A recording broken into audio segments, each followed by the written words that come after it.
Ce n'est pas par une voix du ciel, ni par de frappantes coïncidences que nous devons nous attendre à être habituellement conduits par l'Esprit. Sans doute, il y a des personnes qui ont eu de ces révélations-là. Et il se peut que plus tard, lorsque notre nature sera plus spiritualisée, qu'elle vivra en contact plus habituel avec l'invisible, que nos pensées, nos sentiments deviennent les véhicules conscients de la voix divine. Mais c'est à Dieu qu'il faut laisser tout cela. Les premiers degrés de cette échelle sont placés assez bas pour être accessibles aux plus faibles.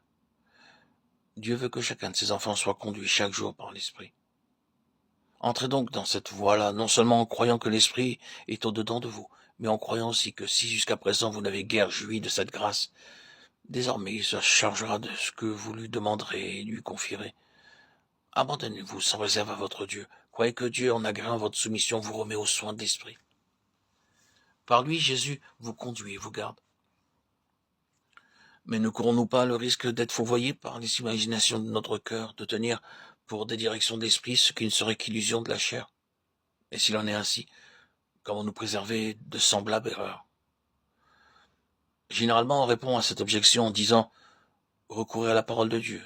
Et pourtant, ce n'est encore là que la moitié de la vérité. Que de fois on a voulu combattre le fanatisme par la parole de Dieu interprétée par la raison humaine ou par l'Église, faisant ainsi fausse route tout autant que le camp opposé.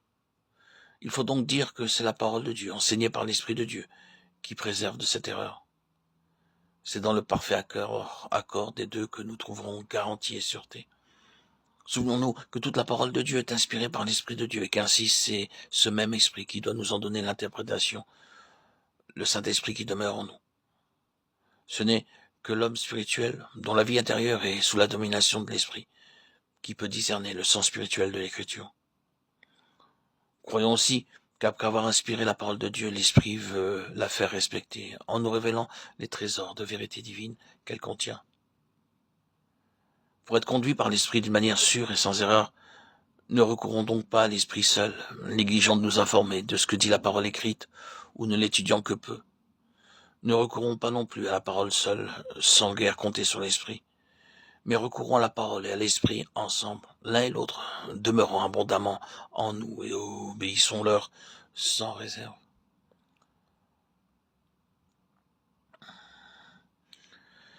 C'est que pour être conduit par l'Esprit, il faut être aussi sanctifié par l'Esprit. Que ceux donc qui veulent être conduits par l'Esprit commencent par se laisser conduire par la parole de Dieu, dans tout ce qu'ils peuvent en comprendre. Commencez par le commencement, obéissez au commandement.